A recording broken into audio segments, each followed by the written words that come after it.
Hi, everyone. On behalf of the Henry Luce Foundation and our hosts at the New York Historical Society, I welcome you to the Conversations on American Art and Museums, a celebration of the Luce American Art Program's 40th anniversary. Since its founding in 1982, the American Art Program has provided support totaling $215 million to 500 museums across all 50 states. It continues to award approximately $7.5 million annually for innovative museum projects in the visual arts. Through this work, Luce seeks to advance the role of visual arts in an open and equitable society and the potential for museums to serve as public forums for art-centered conversations that celebrate creativity, explore difference, and seek common ground. With an eye toward the future and the best possible futures for art museums, these conversations will explore the capacity of art museums to challenge accepted histories and advance the dialogues in which we need to engage with diverse collaborators and communities. Thank you so much to the Henry Luce Foundation for this incredible conversation series hosted at the New York Historical Society. And thank you also to Terry Carbone, Program Director for American Art at Luce, for inviting me. I'm here today to talk about the Peabody Essex Museum's new galleries of Native American and American art on this ground, being and belonging in America, which opened almost a year ago. I co-curated this installation with Sarah Chassie, PEM's Associate Curator of American Art. This is a groundbreaking moment in PEM's history and the field of American art because of how we installed these objects and the deeper conversations we raise. This installation would not have been possible without the transformative support of the Henry Luce Foundation. Joining me in conversation about our new galleries is Dr. Philip J. Deloria and Marie Watt. Philip J. Deloria is the Leverett Saltonstall Professor of History at Harvard University. Phil's research and teaching focus on the social, cultural, and political histories of the relations among American Indian peoples and the United States. His numerous publications include Playing Indians in Unexpected Places, American Studies, A User's Guide, and Becoming Mary Sully, Toward an American Indian Abstract, which reclaims a previously unknown Native artist and offers a new exploration of American Indian visual arts of the mid-20th century. Phil has also been a longtime trustee of the Smithsonian Institution's National Museum of the American Indian. I have the distinct privilege of having Phil as my advisor in my doctoral program in American Studies at Harvard. Marie Watt is an interdisciplinary artist who draws on biography, Iroquois proto-feminism, and indigenous teachings to explore the intersection of history, community, and storytelling. Through collaborative actions, she instigates multi-generational and cross-disciplinary conversations in an effort to create a lens for understanding connectedness to place, one another, and the universe. Watt's exhibitions include Each Other, Marie Watt and Chinupahanska Luger at the Denver Art Museum. Watt has held sewing circles at institutions across the country, including the Whitney Museum of American Art, and she holds an MFA in painting and printmaking from Yale University and the Institute of American Indian Arts in Santa Fe, New Mexico. One of the reasons I'm particularly excited to be in dialogue with Phil and Marie is not only because they are tremendously wonderful and generous thinkers, scholars, and collaborators, but also because of their important contributions to PEM's installation as project advisors beginning in 2018. Today, together, we will be exploring the challenges and rewards of combining two collections to consider what it means to belong in America and how artists have the power to transform what we see and how we think. A couple brief words of my positionality. I'm a settler, scholar, and curator living on ancestral Pawtucket lands in a place where there has been much movement and violence between groups across time and space. As a caretaker of cultural heritage, I acknowledge my responsibilities to the land here and to the indigenous people who came before me and to present and future generations. As project advisors, Phil and Marie are well positioned to provide some insights into the intellectual development of this project. And I'm eager to hear more from them about the reflections now that the installation is open. But here's the plan. I will first provide you with a very brief overview of the installation, and then we'll jump right into the conversation with Phil and I. So I promise they'll come back, but for now, it's just me, and we'll do a couple minute run through. Okay, on this ground, Being a Belonging in America explores how art can help us understand what it means to belong to family, community, and this place we now call America. This long-term installation brings together PEM's extraordinary collections of Native American and American art for the first time in our institution's history and celebrates artistic achievements across time, space, and world views. Merging these two renowned collections on this scale is unprecedented not only for PEM, but also for American museums. While a few museums have included Native American art in their American art galleries in compelling ways, there had not been an installation that merged the two collections with equal weight, which really does set up an uneven dynamic. How can we help our public understand that the American experience is unimaginable without Native history and cultures if we continue to separate the two? Or have Native art serve as mere punctuations in a gallery dominated by American art? Why are we content telling only part of the story? Next slide, please. The Peabody Essex Museum has the oldest ongoing collection of Native American art in the Western Hemisphere. Our collection represents 10,000 years of Indigenous creativity in the Americas across diverse media, including paintings, fashion and textiles, sculpture, works on paper, and time-based media. And PEM's important American collection has great strengths in the art histories and material culture of New England, including furniture, painting, decorative arts, photography, and textiles spanning 4 centuries of creative expression. Next slide, please. Art takes center stage in this installation. Longtime collection favorites are on view with recent acquisitions in new contexts, creating surprising and compelling juxtapositions and experiences. Distinct sections feature the strengths of each collection, but they also converge to explore certain themes in greater depth. And we think of this as a double helix. Next slide, please. The project lifted off in November of 2018 with a convening of Native and non-Native scholars, artists, and educators. And in the upper right, you'll see Phil hard at work in the slide. Marie was also there too, along with about 10 other participants plus PEM staff. In this convening, we thought through ways to integrate the collections, and we assessed the risks and rewards for doing so. And we discussed how to augment and amplify historical and artistic intersections in the collection. And we came away from this convening with a clear direction for the gallery and a commitment to a more robust, integrated presentation of the two collections in order to advance new ways of seeing and thinking about art in America. Next slide.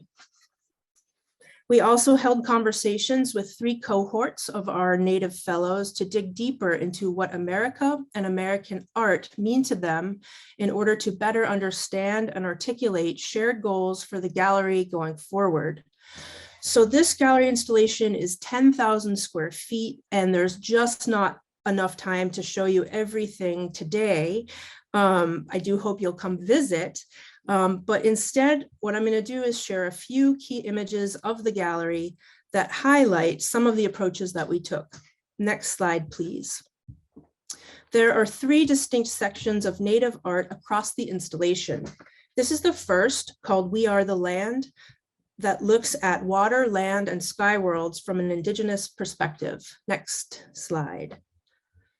This section, Inhabited and Embodied, explores how Native and American artists have expressed their deep connections to land and place through paintings, fashion, and 3-dimensional objects to emphasize how our relationships with the natural world shape how we understand ourselves. Next slide, please. This slide shows a portion of a larger section called Heroes and Histories that aims to bring forward new ways of looking at the past by asking visitors to consider whose stories we might be missing if we repeatedly tell the same stories. So here we're bringing together the Pueblo Revolt, of 1680 in the American Southwest and the Salem witch trials of 1692, 12 years and 2,000 miles apart. And through an examination of religious persecution and intolerance, these artists have reinterpreted foundational historical moments that continue to penetrate the American consciousness. Next slide.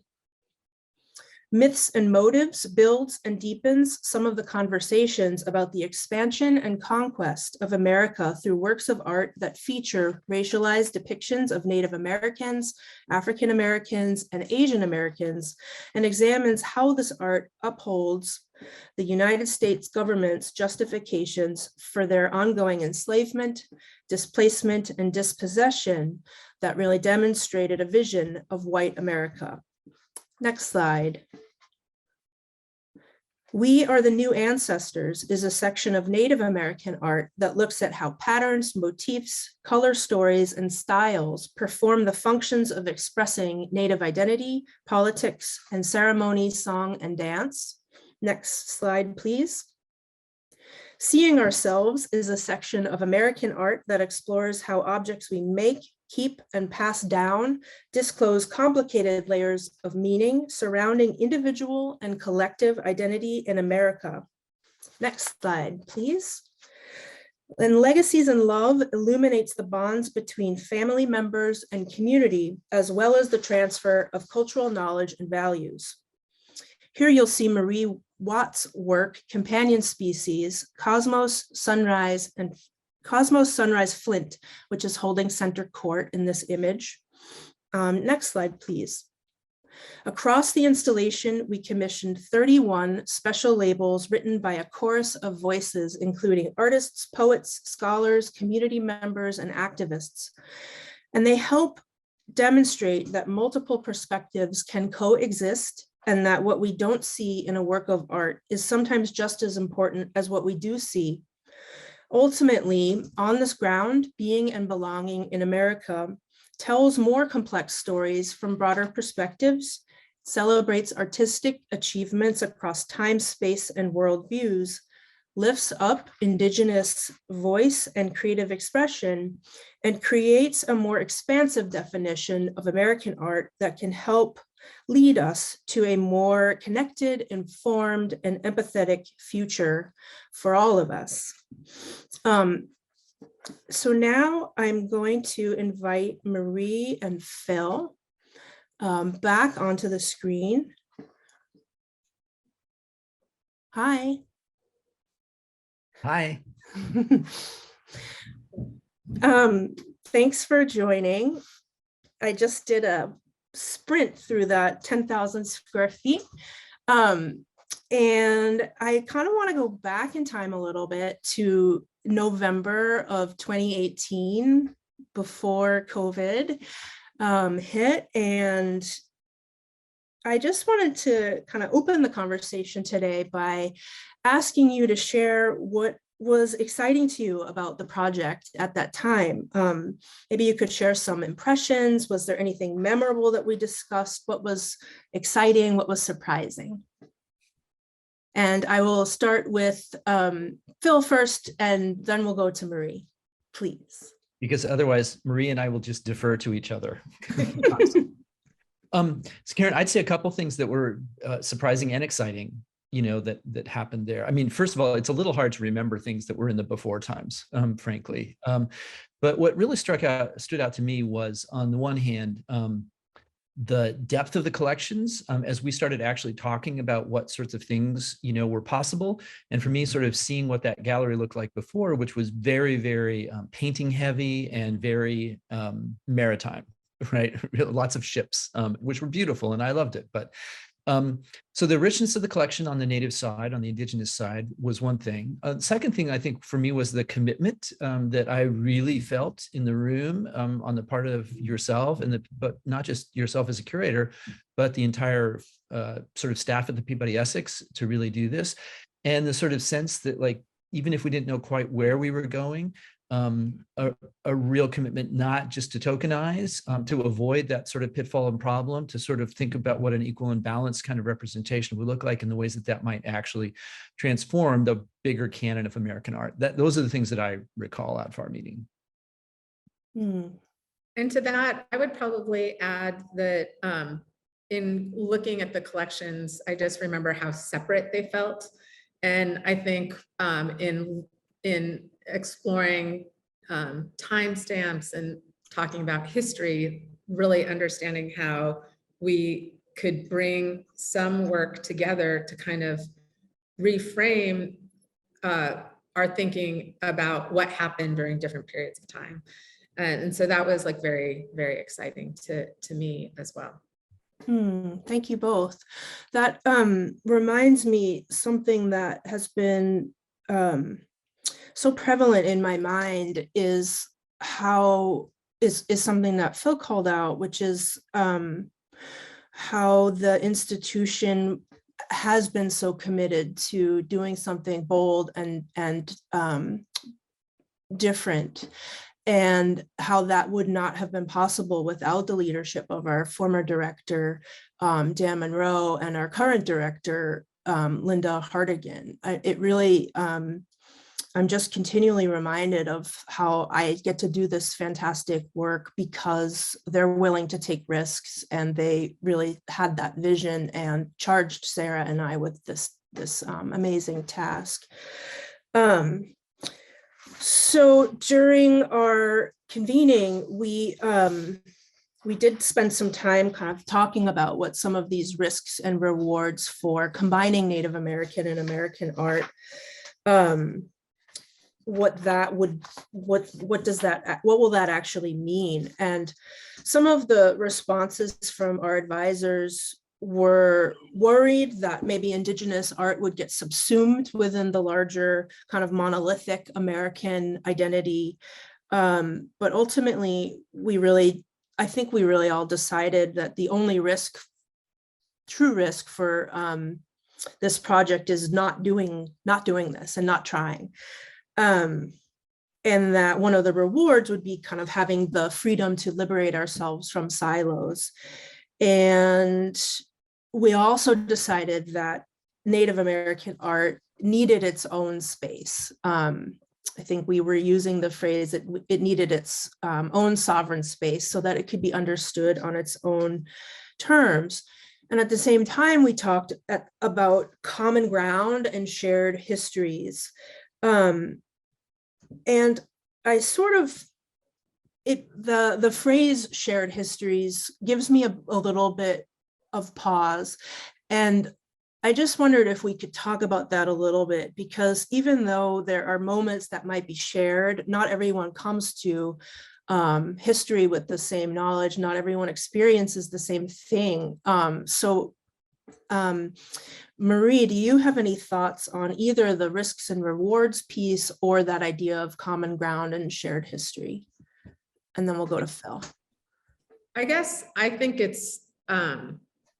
is kind of a loaded phrase, and it's not without complications, but I also think it really invites us to enter conversations that aren't easy, and also to be open to learning something about our story that we didn't know before. And so in that way, I think it was very exciting. I do want to remind people that, you know, for Indigenous people in this country, we come from sovereign nations. So I think there's that part of the conversation too, right?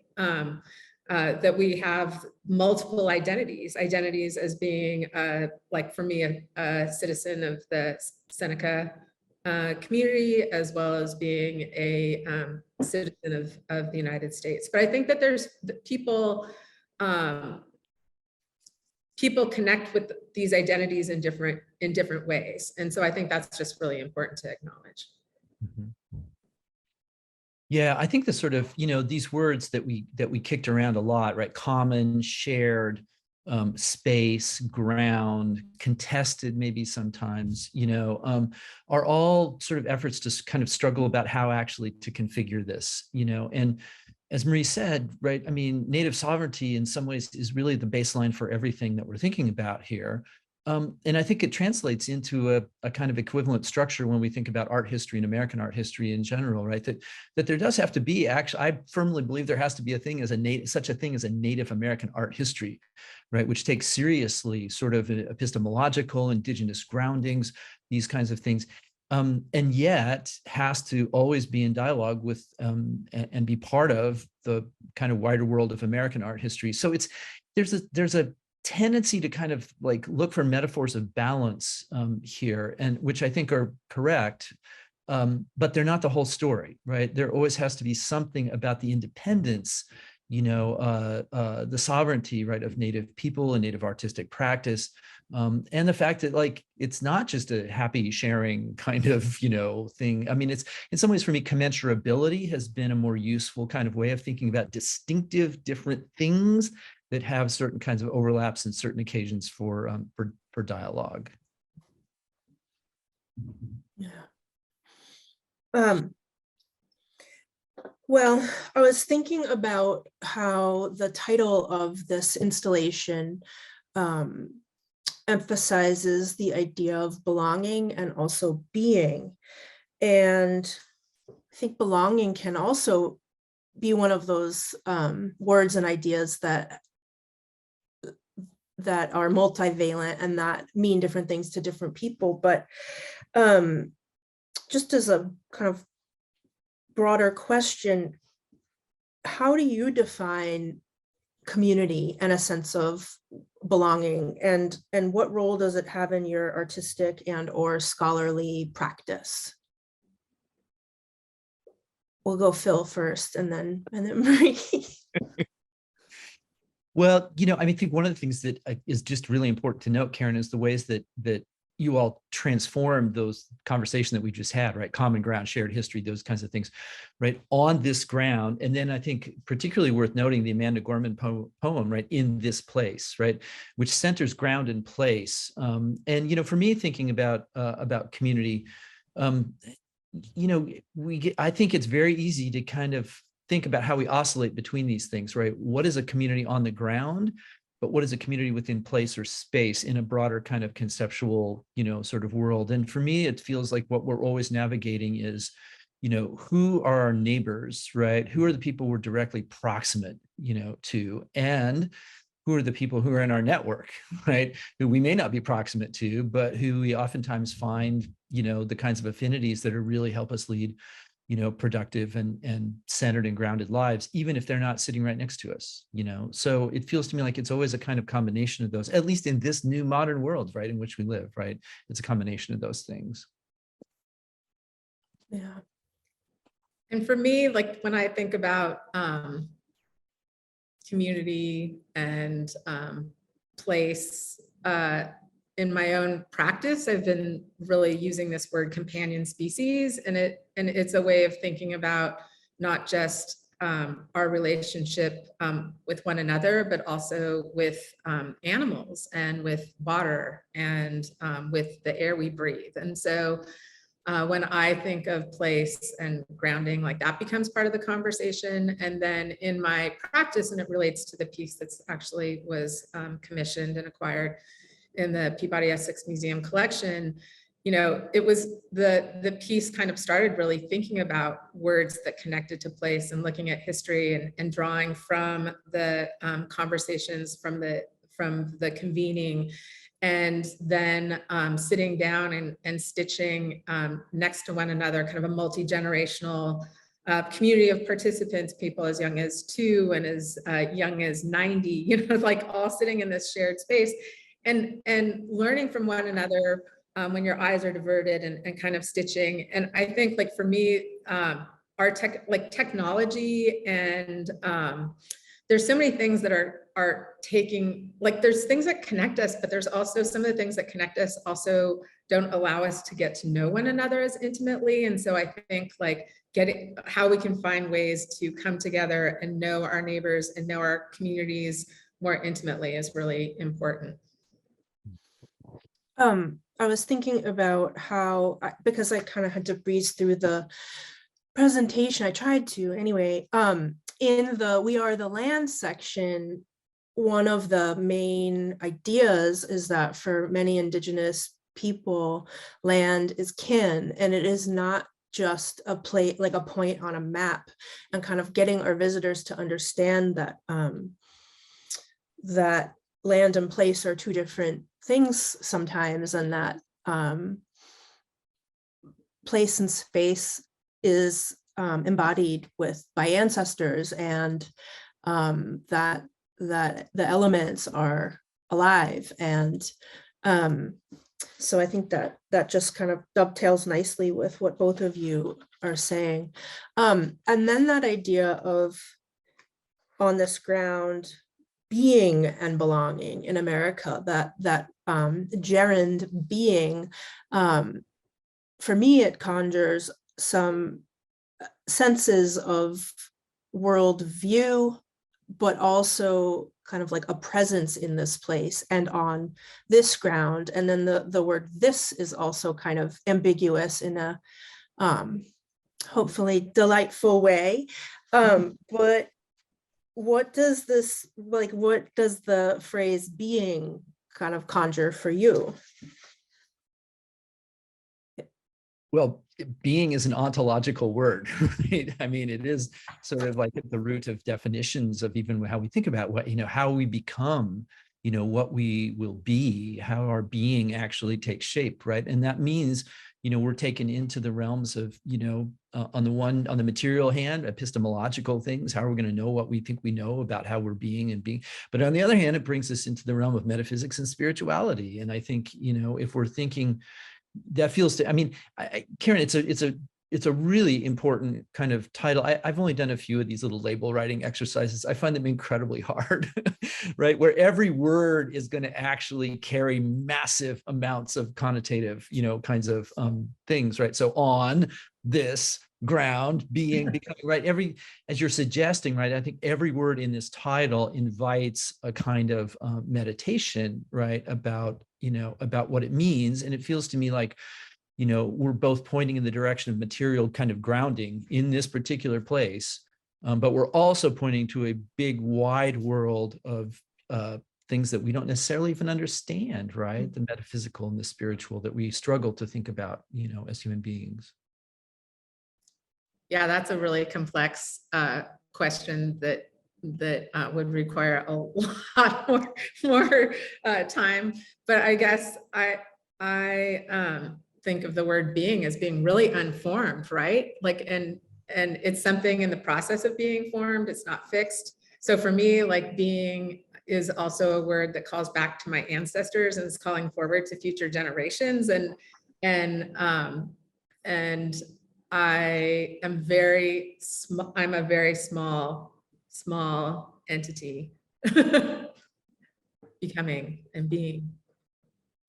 I mean, Karen, the words that really are the words that set, I mean, every one of these things sets us in motion, right? On this ground sets us in motion, being and belonging or being and becoming, right? Which is what we hear in some ways sort of sets us in motion. And then in America sets us in motion as well, right? Because suddenly you're asking us in the title of this to actually confront, right, the presence of America. And are we going to think of that as United States? Or are we going to think about it as a kind of ground, a hemispheric kind of grounding? Or what do we mean by America, right? It becomes its own open question. Yeah. Well, I want to get an image on the screen. Thank you, Perry.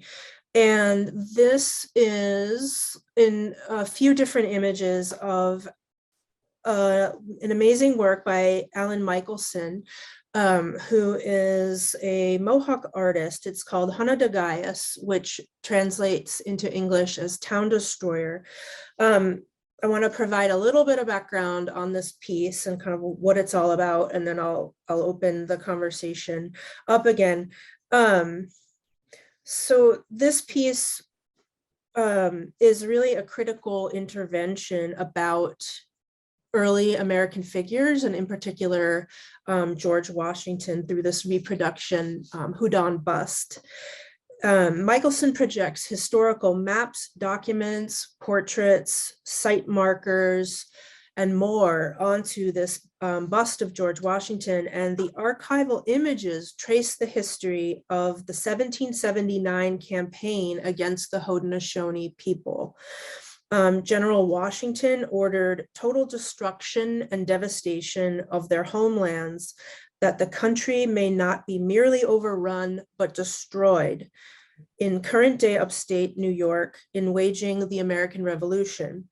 This was led by Major General John Sullivan and Brigadier General James Clinton, who led Washington's Scorched Earth campaign. And the troops seized livestock and goods. They burned 60 villages to the ground, destroying the food supply, including thousands and thousands of acres of corn and vegetable fields, and forcing more than 5,000 Haudenosaunee ancestors to flee as dispossessed war refugees to Niagara and to starve through a frigid, lean winter in which many died. This is a multimedia installation, again, and there are singers who chant Hunadagaius in various dialects over and over. So translated as Town Destroyer, Hunadagaius and Town Destroyer, is the title by which Washington was known to Native nations, and a title that George Washington inherited from his great-grandfather, John Washington, who was a slave-owning planter and colonel in the Virginia militia, who during Bacon's Rebellion in 1676 had the chiefs of several tribes killed. And so John Washington's great-grandson certainly lived up to that name of Town Destroyer in his treatment of indigenous nations, both during and after that Revolutionary War. And so Michelson's work prompts us to consider whose stories have defined America. It explores for me the question of what makes a hero, and ask, are we ready to acknowledge new stories? So my question to Marie is, as a Haudenosaunee person, like, what is your reaction to this piece as an artist? I know that, so I can't get the video of the sort of like moving images going for us here, but like, how does this make you feel and think about? What does it make you think about? Well, when I first saw this piece, I think I was just struck by this bust of George Washington and thinking about me as a kid in the 70s learning, American history, and you learn about George Washington crossing the Delaware, and I had never heard this story, and I'm sad to say that it actually, well, I actually am happy to say that I finally learned about this story thanks to Alan, and here I am, a Haudenosaunee and Seneca woman. But so I feel like in many ways, this piece reinforces why this reinstallation is so important, and also why this reexamination of American history is so important. I think that it is the maps that are being projected onto the bust make me think about how maps were really introduced by colonizers for the benefit of settlers in order to own land, right? Previously, land wasn't really owned, and I think it's one of the reasons why when we talk about a sense of place as an Indigenous person, I think place isn't sort of marked out by like a boundary, and it's not about what's owned or not owned. It's this place that we're all custodians of, and we're here for a very short amount of time. The other thing that I'm struck by, though, is this bust, and kind of being raised to see busts of famous leaders, often white men, depicted in bronze and or in marble. And for me, there's this irony in looking at this kind of monument, because in our community, it's women who lead. We are a matrilineal society, and our women are known for their healing and kind of leadership skills in our community. And so those two things or emotions really struck me when I saw this piece by Alan. Thank you. Can you go to the next slide, please? I just have a different view of Hannah de Gaius in the context of the other kind of part of the section of Heroes and Histories that's looking at early colonial wars. And so my question for Phil, who has been through this installation, I guess I'm just curious about your experience with this piece in the gallery in the context of early colonial wars. As a historian, what was it like to kind of see this story told through this artwork? And if you have any thoughts that you might share about George Washington or the Clinton campaign, or even just Alan's work, I'd be excited to hear more from you on that. Well, I will say, you know, as you move through the space itself, right, you come out of what, you know, is sort of one of my very favorite things, Karen, which is what you had mentioned, the juxtaposition of the Pueblo Revolt and the Salem witch trials, right? And then you move through a section that is sort of colonial wars, and there are powder horns, and there's some material objects, material culture. And then you come into this area, which and I think this image sort of shows it really well, the kind of, the linearity of and the kind of squared off walls. This is an angle. You can see this in the lower part. It's got this sort of black, it's a large amount of space relative, right? So like it's devoting a large bit of, you know, gallery space. It's not easy to give that up, I'm assuming, as a curator, right? To this thing, which is sitting there very dramatically. And you recognize it, of course, as as one of the gazillion representations of Washington, right? They all look kind of alike. You know, he's got that hair, he's got this, you know, and so you are immediately taken in some ways, right, to the sort of ways that we have thought about Washington as the founder of the country, as this general, as the president who refused to be a king, all the stuff about Washington that is, you know, quite worth our further contemplation, right? So the bust itself sort of sets up that sort of expectation, but then you're seeing these colors, right? And these different kinds of projections. I think it's super important that it's set on what is basically a surveyor's tripod. And it really points to Washington's early career as a surveyor. And if we dig deeper into Washington, we understand, if anyone has read Colin Calloway's fabulous book on George Washington and Native peoples, we understand that George Washington was the most invested landman in the early republic. And we can think about the Revolutionary War not just as this war for independence, but as a war that's completely based on speculation. The financial model, especially in the later years of the war, turns into this, and it's all about speculating in Indian land. And George Washington is second to none, right, in terms of thinking about this. So you see that, and then you sort of, if you can kind of make out what's happening here, these maps of the old Northwest Territory, which is where all this land speculation is going to happen, of these accounts of the Sullivan-Clinton campaign. I just think it's really important to note the ways in which we talk about the Revolutionary War being fought as a kind of old school European war, you know, with conventions and things like that. And the outrageous moment is that the Americans are willing to sort of hide behind trees and fight, you know, kind of like Indian. But in that context, right, this is total war, right? And there's not all that many Haudenosaunee people who are killed in these campaigns, right? It's not a fighting kind of campaign. It is a campaign of the destruction of the ways of life, right? Of the means of life. And, you know, and so Karen, you mentioned 60 villages, thousands and thousands of acres of cornfields, right? This is an indirect mode of death that in some ways is, you know, just awfully linked to combat, right? To kill and destroy the modes of life and then let people die and starve, right?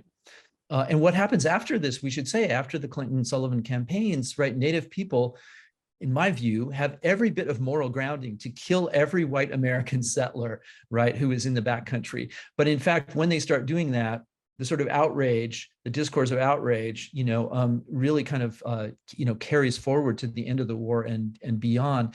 So this the Sullivan campaigns are so devastating, and they mark such an important kind of turn. They are really importantly, I think, linked to the campaigns against the Cherokee in the early parts of the war, right? So, while the English and the Americans are sort of like, exchanging swords in relations of surrender and things like that, right? The Americans are burning every Indian village and every cornfield they can find. And this is Washington's strategy. It's not by accident, So it kind of reminds us of the complications here, right? That George Washington was an enslaver, George Washington was a land speculator, that George Washington was willing to wage, total war. And that's where I think it's so worth the space that it takes up in the gallery to sort of take us there, and this is, for me as a historian, I can recite all these things, but to put it in an artistic kind of context, right? And to take on George Washington, who is the sort of unassailable kind of figure of the early American history, right? I think it's just incredibly powerful. It's an incredibly powerful moment in the gallery. Thank you both for that. And thanks also, Phil, for shading in so much of that important context. I should have also said that the tripod is on AstroTurf, which is kind of a fun flourish. And we had some fun back and forth with Alan regarding the kind of AstroTurf that we were selecting for the installation. And we knew from the outset that we needed to have this piece in our gallery, and we debated a lot on where to put it, in part because it really does require some space, some contemplation, and also there's chanting, and we needed to be careful of sound bleed, but I think we found a good spot for it. Can you go to the next slide, please, Perry? Thank you. Okay, so we're back in Legacies and Love, and we've got Marie's amazing companion species piece at center. And Marie, you started talking a little bit about the companion species, what it means to you and the series, but I wondered if there's anything else you wanted to kind of talk about with that in mind, like what was the impetus for this series and how long have you been doing it, and that sort of thing.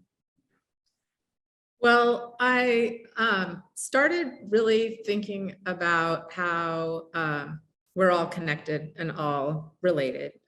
And it part of it also led me to Marvin Gaye and the song What's Going On, and where he calls out mother, mother, brother, brother, sister, sister, father, father. And I thought, well, in an Indigenous way, the song would continue and it would include, dog, dog, turtle, turtle, wind, wind, river, river. And so I began kind of at this moment, I began using language in the work and doing research that first started really around the word mother. And that was the initial connection to the Marvin Gaye song. And then over time, then I started thinking about really specific sites and places. And so when I was invited to work with you, Karen, and the Peabody Essex community, the Salem community, it was an opportunity to really think about this place, connections to this place, words that related to this historical place, and kind of get into a deeper conversation with community. And so after doing research and kind of, generating language, we had sewing circles both at a senior center and with community members, and a public day that was open to those at the museum. And it was an opportunity to come together and sort of talk about, well, actually at the sewing circles, just for people who haven't participated before, you're given a panel to stitch on, and it's already sort of pre-patterned, and you don't have to have any sewing experience at all, which is actually in many ways like desirable to me. But I'm so interested in how our stitches are kind of as intimate and related to ourselves, almost like a thumbprint or a fingerprint is sort of like a signature. And then how our stitches, because they're connected to our bodies, they're related to the cadence of one's voice.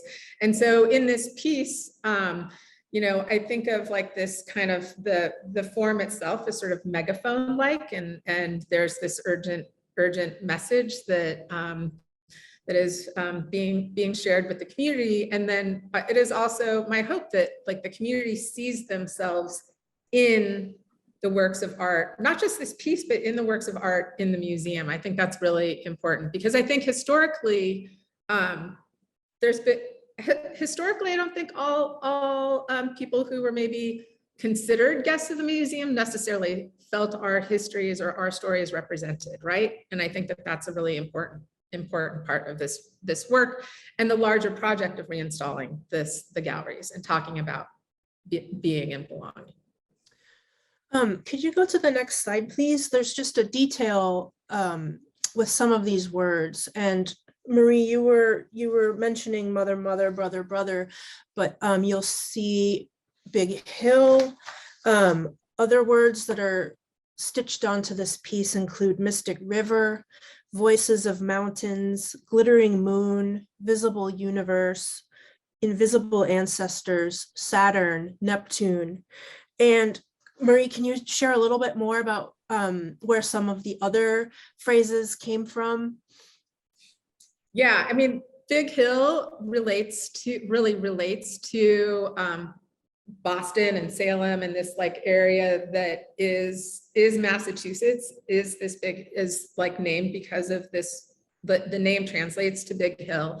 The planets, actually, my child at the time, this again, the pandemic sort of, I feel like is a strange timeline and even ages me, but I like think of, my child at the time, I think she was 6 or 7 and they were studying planets. And so there's actually planets in there that kind of relates to my child's kind of like explorations about where we live and Earth.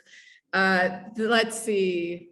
So, I mean, some of the words like bear relates to like species of animals that are from this place, etc. Yeah, thank you. And I know you're a big fan of Joy Harjo's poetry too, that shows up. Okay, so I think we have another slide, please. This is the introductory space to On This Ground. It's one view. And as Phil called out earlier, kind of behind us is a fairly large poem by Amanda Gorman called In This Place, an American Lyric. But as you walk into the gallery, directly ahead of you is a video. There's a monitor with Elizabeth Solomon, who is an elder at the Massachusetts tribe at Ponkapog. And next to Elizabeth on the left is a beautiful stylized basalt bear that dates to around the 1500s from what is now Salem, Massachusetts. And then on the right-hand side, you can see a portrait of Judge Richard Saltonstall. And in a case that you have to kind of look down on is an original version of the 1629 Massachusetts Bay Charter, an incredibly important document. And we pulled these this constellation of objects together, including Elizabeth Solomon's video introduction that really serves as a welcome to the space, and it's kind of a version of a land acknowledgement to really set up some ideas about deferring relationships to land and place then and now. And so I wanted to ask Phil to talk a little bit about what it's, especially as the Leverett Saltonstall professor of history at Harvard, a descendant of Judge Richard Saltonstall, what kind of like, can we tease out some of these complications between like a living dynamic person in a video and this really beautiful portrait of Judge Richard Saltonstall. Yeah. It is funny when I was appointed the Leverett Saltonstall professor, I had to go figure it because I knew the Leveretts were an old family and I knew the Saltonstalls were an old family. And it seemed like, but Leverett Saltonstall actually was a pretty interesting senator out of Massachusetts with lots of support for the Smithsonian. So there's a nice kind of closing of the circle. Yeah. So, Karen, when I came in here, the photo makes it look like this space is somewhat larger than it is. Mm-hmm. And, as I entered these doors, it seemed to me that what was happening here was exactly the kind of bringing to fruition of that kind of commensurability, dialogic kind of vision, right, that we had talked about during the consultations. And on the one hand, you've got this sort of like native object of the place, and you have a greeting. On the other hand, you have this sort of portrait of a kind of quintessential colonial figure, and you have the Massachusetts Bay Charter. Right. And there's this sort of sense of the locality of Salem and the Peabody Essex, right, with the locality of Native people in the place. And as you walk in, you confront these things directly and you think, oh, this is going to be about pulling these things together. The practical matter of it, though, is that Elizabeth Solomon, who is just a very lovely and charismatic person, and this thing is, I think, 4 minutes long or so? Yeah, about that. I mean, what I found was that everybody walks in, stares directly at Elizabeth, and sort of stays with her for the entirety of, what is a long and detailed and quite lovely, as you said, sort of land acknowledgement plus. When Elizabeth sort of talks us through this particular history, she talks about the philosophies of history. She talks about the philosophies of place. She, it's not one of these kind of quick land acknowledgement things. It's deep and full of detail. And so for me, of course, the great joy in entering the gallery is finding that like almost nobody is looking at the Massachusetts Bay Charter, which is, one of these ornate colonial documents with a large letter to start the thing. And it's written in this beautiful script, and the Saltonstall portrait, these things end up sort of being, maybe a little deprivileged, right, relative to what's happening. And then for anyone who's sort of thinking about how the flow works, you turn around and you see this lovely Amanda Gorman poem, and then into this area with Will Wilson photography, right, of local, people, Massachusetts Native people, with this kind of clever iPad thing where you can actually hear them speak. So, so the galleries as a whole, right, have a rhythm that takes you from sort of the colonial and the local in particular into the native and then back and then back. So there's a large scale kind of rhythm, even as within many of these galleries, there are pairings and juxtapositions that kind of get you thinking about this. But it feels to me like the important thing, given where your expectations are, right, that this is going to be a colonial kind of gallery, is those things are completely reversed, right? And it begins with Elizabeth Solomon's land acknowledgement and then moves into these more voices, native voices speaking, and then moves into, as you said, Karen, this sort of first section. Sorry, that was my cat, my companion species here. Sorry. Dealing with land and sky and water, right? And it's quite a detailed sort of section to ground you, again, epistemologically in a native kind of position. So, it also, I think, just in terms of the way the gallery functions, it only took 2 or 3 groups, kind of 2 or 3 people moving in here to make it feel like it was a busy space, not like overly busy, but people lingered here more than they do, I think, a lot of times in a sort of opening framing kind of gallery, which I found to be just lovely, and a real tribute to the sort of planning and execution, of the thing on your part.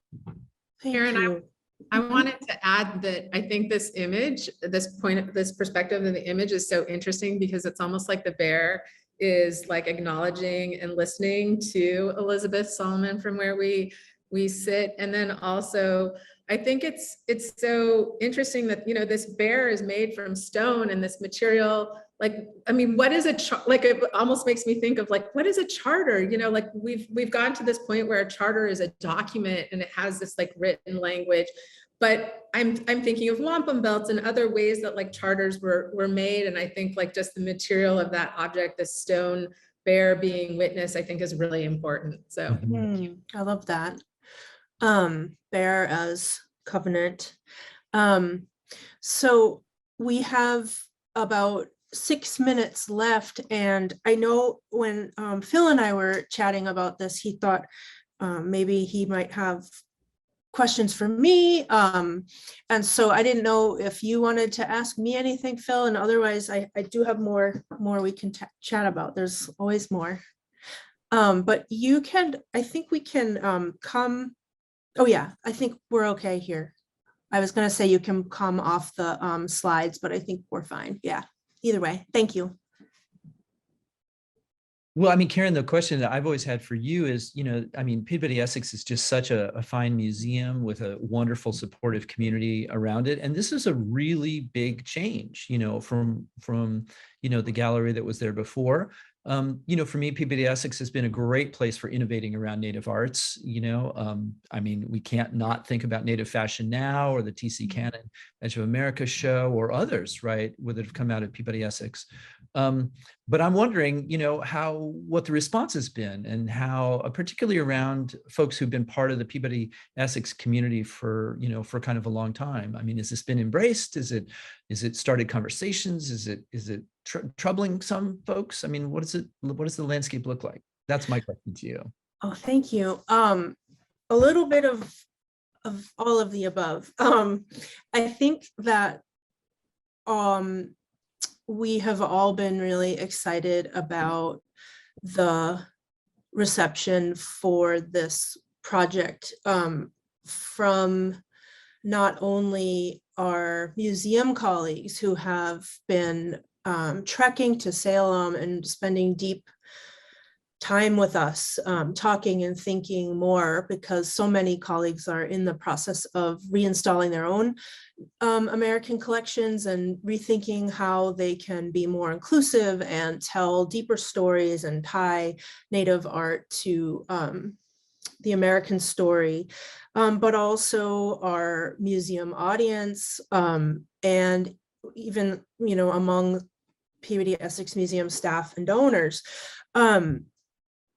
We have sketchbooks at 2 different stations across the museum, and we're asking visitors to share poetry and thoughts about what they're looking at, and where there are prompts in the sketchbooks. And people have been incredibly generous, and there's also a comment book at the end. And though we haven't done any formal evaluation yet, so it's really just kind of anecdotal information, when I read something in the comment book that says that someone feels seen for the first time in a museum, they feel seen, they feel heard, I call that a win. And for me, that's just the most meaningful kind of feedback that I could ever hope to read and hear about. Not everybody feels warm and fuzzy, I imagine. You know, some of our donors might have a harder time accepting flaws of our founding fathers, of like George Washington, for example. But I think our former director, Dan Monroe, for 26 years was helping bring our trustees along and open them up to Native history and the amazing stories of resilience and the incredible articulation of Indigenous brilliance through the art that we have in our collection. And so I think we've been kind of working on that for a long time. So there's that. But it's been, yeah, I'm sort of now in the period of, it feels like in some ways like an out-of-body experience when you give birth to such a big baby like this, a big project. So it feels a little surreal, but it's been extremely gratifying to have people experience the ebbs and flows of this installation. Well, I'll just say, it's just really a pleasure to walk through it, not only because of the conceptual work, but just the sort of brilliance of the execution, right? The windows, there was an image that you showed earlier that kind of like, so there are windows, for those who haven't seen it, that sort of cutouts that actually have sight lines that take you and set up dialogues between the different kinds of galleries within the space. Some of the juxtapositions are really quite beautiful and amazing and thought-provoking. For example, as you move out of George Washington, you move right into sort of like really local Salem history, right? And then you turn a corner, and then there is Hank Willis Thomas's Rich Black Specimen and a bit on the Chinese Exclusion Act and the Fugitive Slave Act, right? I mean, so the rhythm of it is just really interesting, right? Where you're like, oh, I'm thinking about that Alan Michelson piece, and then, oh, I've got a doorway from Salem and some material culture, and like, boom, now I've got these other things that are kind of getting me going, and even in sort of moving out of the Edward Curtis, Frederick Remington, you turn and there's T.C. Cannon, right, confronting you. I mean, so it's a whole series, I think, for the attentive viewer, as you move through it, the kind of linearity takes you through a whole series of different kinds of mental experiments. And it's just, I think, quite well done. Oh, thank you. This hour went by very quickly, but we're at time. And so I want to thank both of you, Phil and Marie. Thank you so much for joining me and making time to have this important conversation. And I want to thank the Henry Luce Foundation for this amazing program, as well as the hospitality of the New York Historical Society. I really appreciate all of you who tuned in. And I think with that, we will wish you well and have a good rest of your day, wherever you might be. Thank you so much.